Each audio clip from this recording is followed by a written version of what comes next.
સુરત શહેરમાં આજથી હેલ્મેટ ફરજિયાત કરી દેવામાં આવી છે। માત્ર રોડ ઉપરથી નહીં, પોલીસ હવે આકાશમાંથી પણ નજર રાખી રહી છે।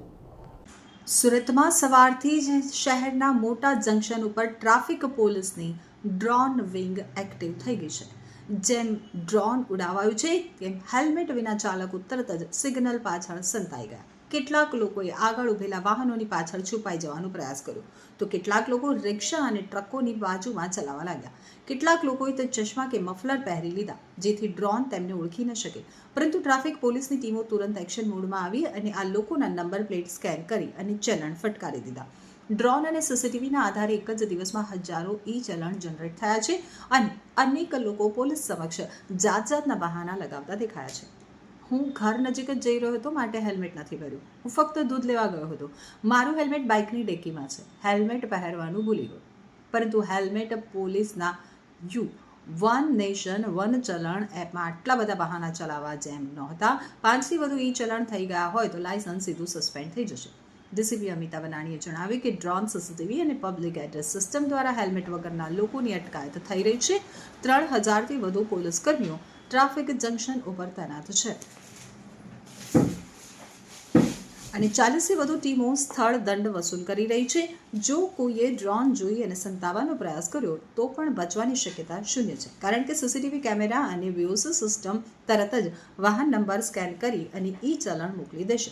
હવે સુરત શહેરમાં હેલ્મેટ વગર વાહન ચલાવવું શક્ય નહીં રહે। ડ્રોન અને કેમેરા દ્વારા સતત મોનિટરિંગ કરવામાં આવી રહ્યું છે। ટ્રાફિક પોલીસનો આ સ્પષ્ટ સંદેશ છે, સલામતી માટે હેલ્મેટ પહેરો, નહીં તો દંડ ભરવા તૈયાર રહો। સુરત શહેરના પોલીસ કમિશનર શ્રી અનુપમસિંહ ગેહલોત સાહેબના ખાસ સૂચના કરેલી કે હેલ્મેટ લોકો અવશ્ય પહેરે અને 45 દિવસના અવેરનેસ કાર્યક્રમ બાદ આજે અમે એની અમલવારી ચાલુ કરેલી છે અને જે લોકો હેલ્મેટ નથી પહેરતા તેને મેમો આપી અને દંડ વસૂલીએ છીએ, તેમજ રસીદ પણ આપીએ છીએ અને લોકોને ખાસ અમે અપીલ કરી છે કે હેલ્મેટ અવશ્ય પહેરે, જેથી કરી તેઓના રક્ષણ થાય, તેઓને જે પણ એક્સિડન્ટથી કે ગંભીર પ્રકારના અકસ્માતો છે એનાથી બચી શકાય અને લોકોને ખાસ અપીલ કરી છે હેલ્મેટ ચોક્કસપણે પહેરે। કેટલાનો દંડ સાહેબ કરવામાં આવે? જો ફર્સ્ટ ટાઈમ હેલ્મેટ ન પહેરે તો એને 500 રૂપિયા દંડ છે અને જો સેકન્ડ ટાઈમ નહીં પહેરે તો 1000 રૂપિયા સુધીનો દંડ થઈ શકે છે। સાહેબ, સીસીટીવી કેમેરાથી કયા પ્રકારની કામગીરી કરો છો?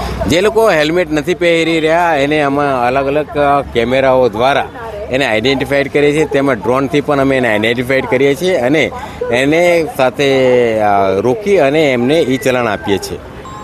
ઓકે સર, આજે કઈ પ્રકારની કાર્યવાહી કરવામાં આવી રહી છે ડમ્પર? અમારા સુરત શહેરના પોલીસ કમિશનર શ્રી અનુપમસિંહ ગેહલોત સાહેબે ભારે વાહન પ્રવેશબંધીનું એક જાહેરનામું બહાર પાડેલું છે।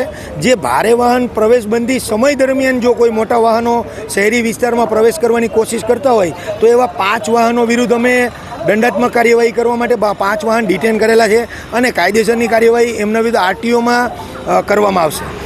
સાહેબ, અકસ્માતો સર્જતા હોય છે વારંવાર, તો શું કહેશો ડમ્પર ચાલકોને?